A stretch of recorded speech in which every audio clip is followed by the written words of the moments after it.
sejahtera selalu buat kita semuanya. Bagaimana kabar hari ini? Tetap sehat, sehat selalu ya.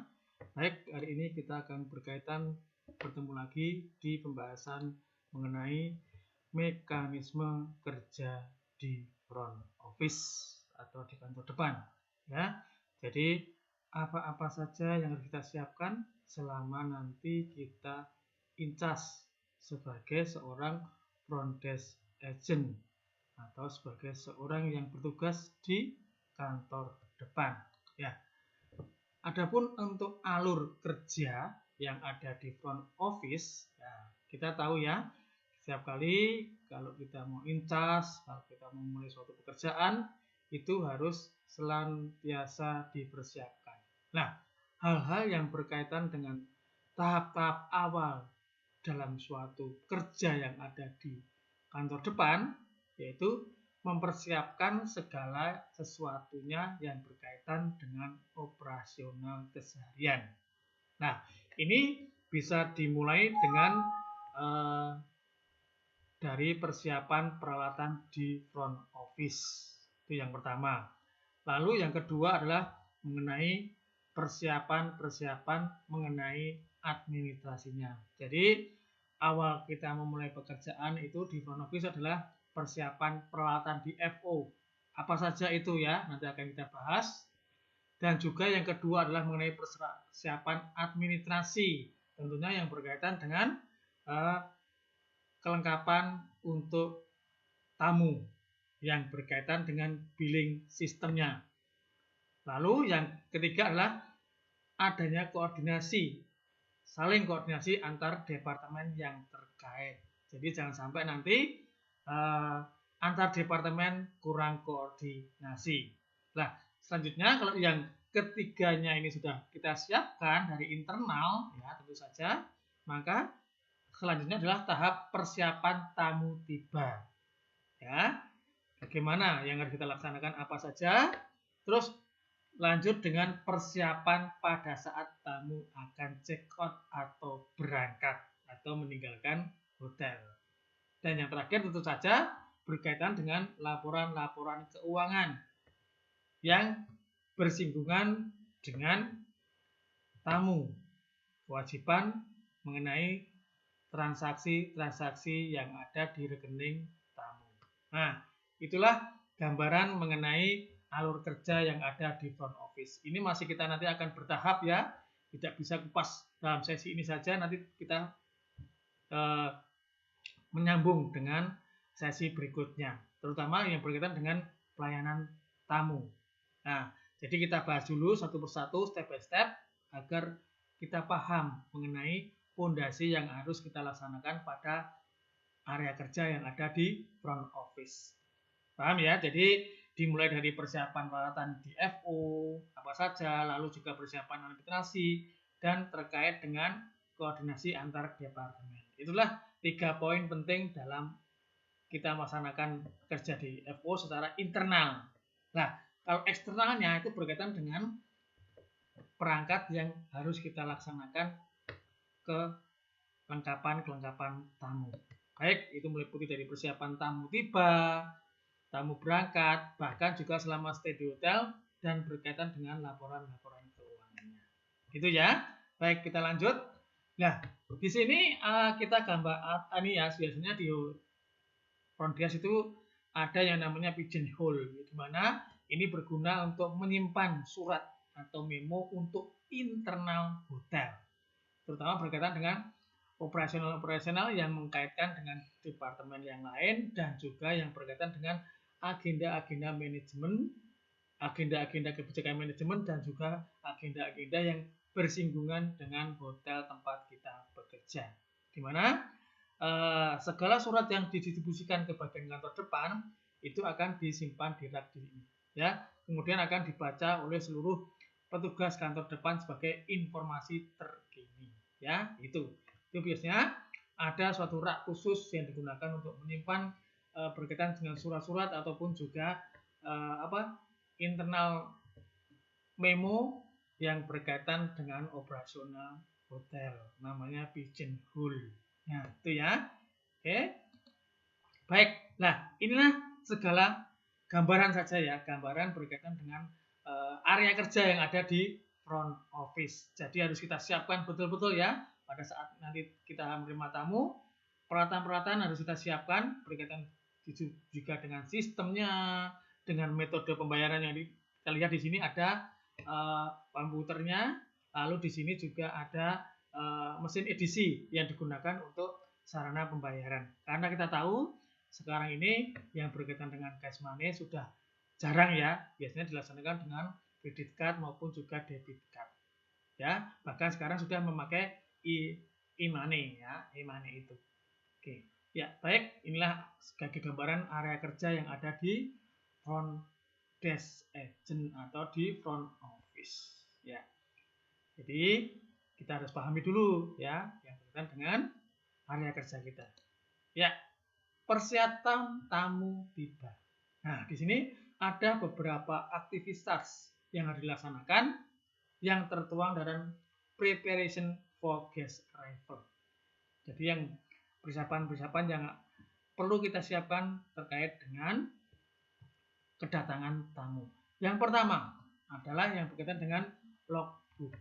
Jadi logbook ini adalah semacam informasi secara tertulis yang menjadi pusat informasi antar shift yang ada di front office. Namun demikian, tidak hanya di front office saja yang mempunyai logbook, semua departemen mempunyai logbook karena logbook merupakan sarana tertulis yang berkaitan dengan tanggung jawab kelancaran operasional hariannya. Nah, lalu yang kedua adalah apa? Akurasi rak status kamar atau room rack. Nanti akan kita lihatkan juga bagaimana wujud room rack-nya. Selanjutnya juga tidak kalah pentingnya adalah menghitung kamar atau room available for walk-in guest ya. Menghitung kamar yang nantinya bisa dijual kepada walk-in guest. Setelah kita pahami berapa kamar yang telah direservasi, lalu tinggal berapa kamar yang akan kita jual untuk persiapan walk-in guest. Ya. Di samping itu juga tidak kalah pentingnya adalah blocking room. Jadi semua kamar yang sudah dipesan itu harus diblok. Karena jangan sampai nanti terjadi double booking ya, atau juga nanti berkaitan dengan ini istilahnya full, yaitu over room ya. Jadi jangan sampai nanti terkait dengan overbooking dan juga double booking. Nah, itu ya. Selanjutnya adalah kita juga mempersiapkan daftar tamu yang diharapkan tiba dalam bentuk wujud list, yaitu namanya expected arrival list. Ya. Selanjutnya juga tidak kalah pentingnya adalah mengacu pada guest history record atau catatan riwayat kunjungan tamu. Jadi semua tamu yang pernah check-in di hotel kita harus kita kondisikan untuk ada track recordnya. Karena bila nanti tamu datang lagi, kita tidak usah bingung-bingung lagi bagaimana karakter tamu tersebut karena sudah masuk ke guest history record. Nah, itu.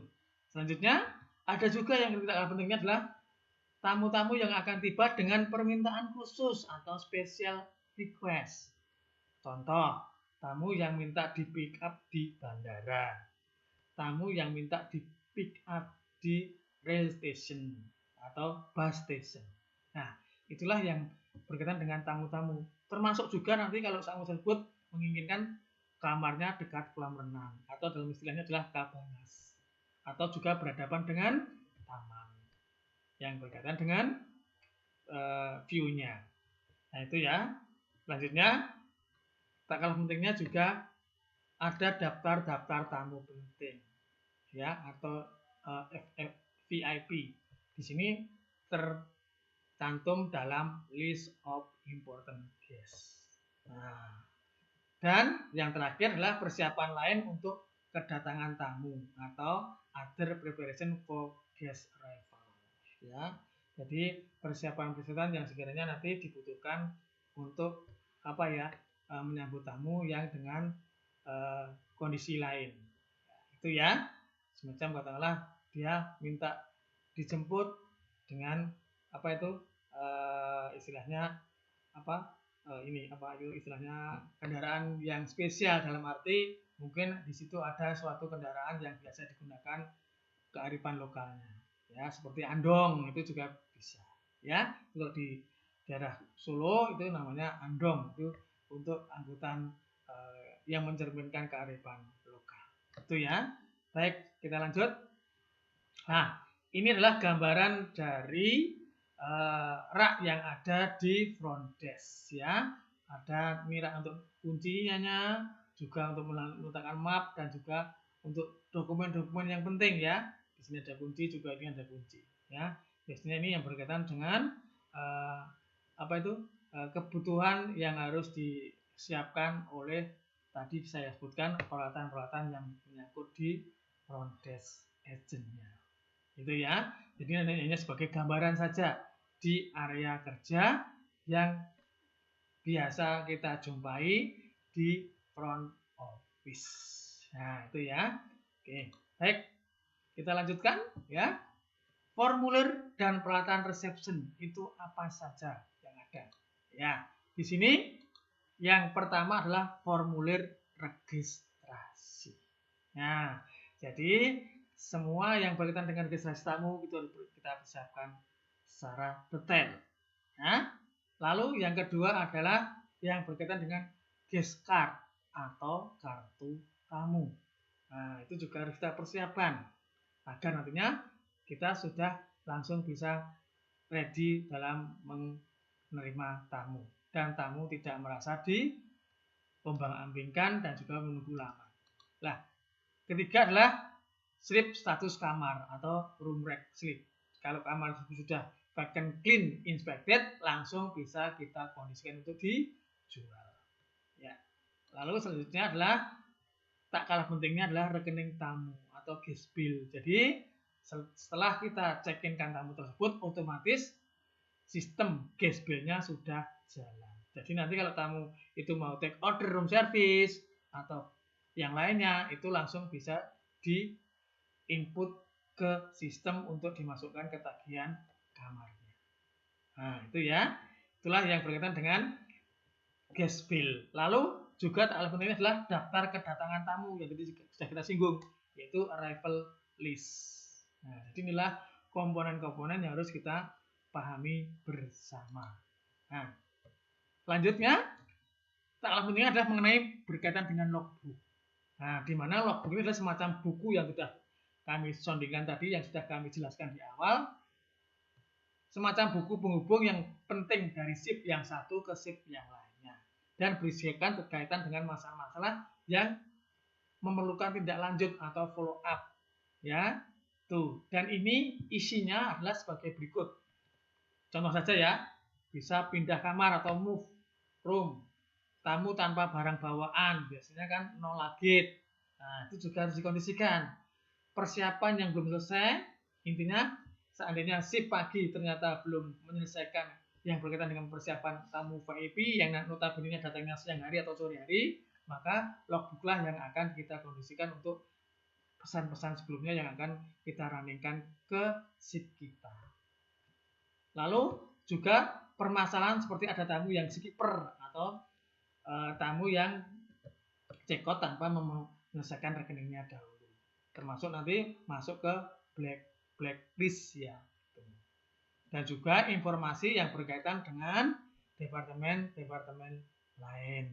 Ya, itulah gambaran sedikit mengenai yang berkaitan dengan logbook. Betapa pentingnya logbook tersebut karena sebagai pusat informasi antar shift dalam satu departemen dan juga menyangkut ke koordinasi dengan departemen yang lainnya.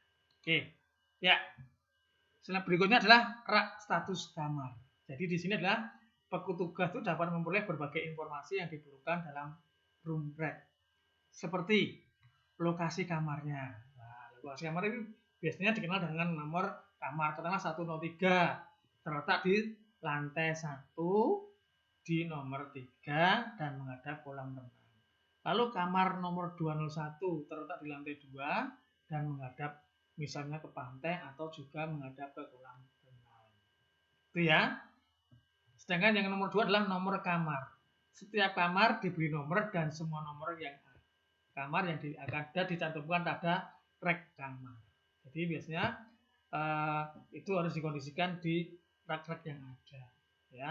Masih seperti itu. Jadi nanti biar kalau ada message ataupun yang berkaitan dengan kepentingan tamu itu bisa langsung dikondisikan oleh petugas front office atau kantor depan kepada tamu yang bersangkutan. Nah, ini salah satu contohnya ya, key and mail rack.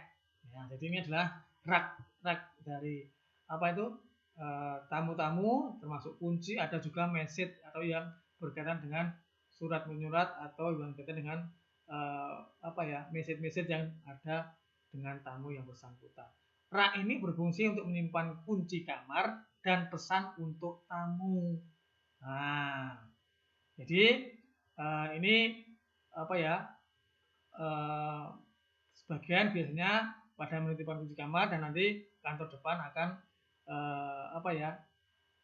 mengkondisikan agar ada sesuatu yang berkaitan dengan tamu tersebut akan bisa terkondisi dengan baik.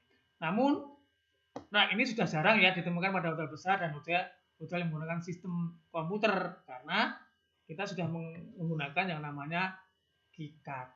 Jadi tidak lagi sebagai kunci manual seperti ini, tapi memakai keycard. Dan lebih modern lagi karena segala yang berkaitan dengan tamu sudah bisa di running sistemkan by sistem yang terintegrasi. Ini hanya sebagai gambaran awal aja.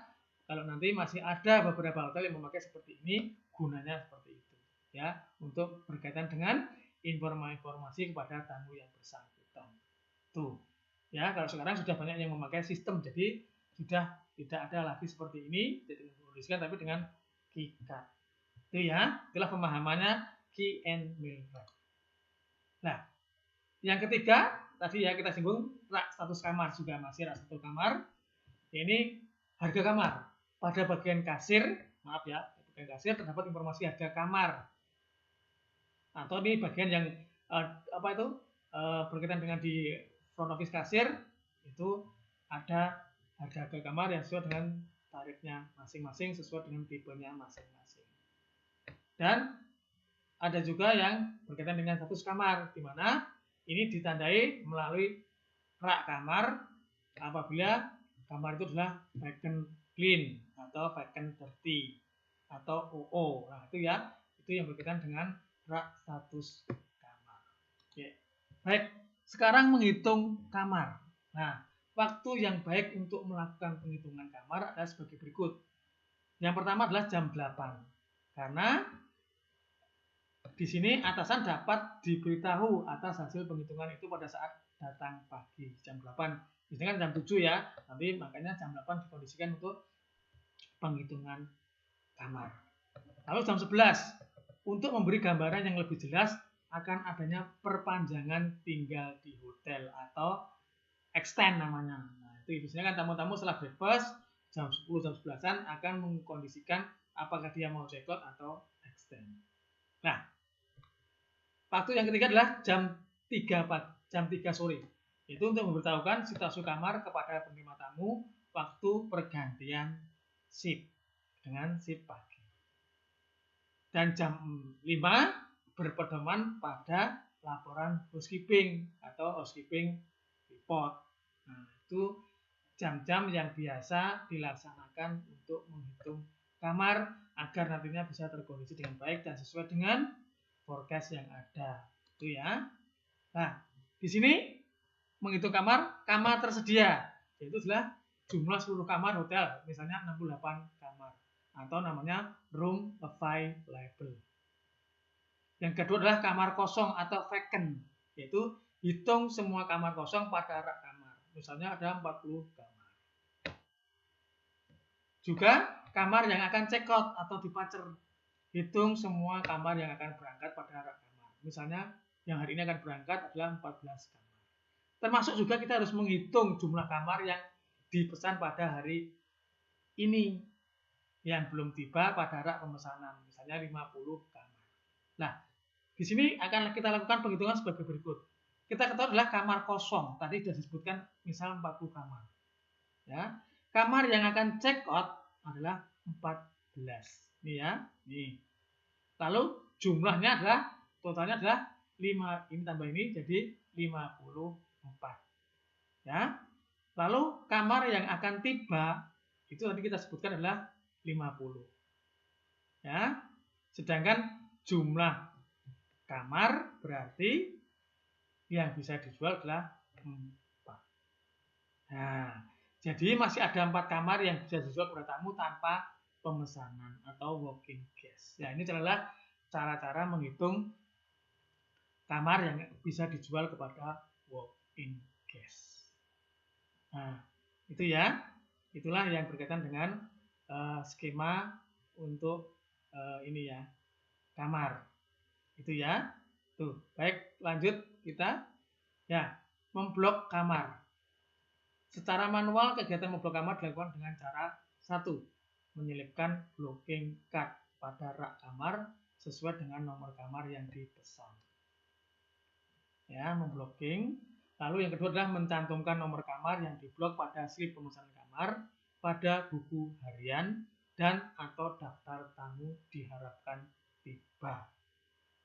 Nah, pada blocking card dicantumkan nomor kamar, nomor nama tamunya atau rombongannya, atau perusahaan yang mengirimnya, dan juga tanggal kedatangannya. Ya, namun bila kita sudah memakai sistem, kita tinggal input data saja, ya, pada sistem yang tersedia di blocking room yang telah terintegrasi tersebut. Nah, itu adalah cara-cara memblocking kamar.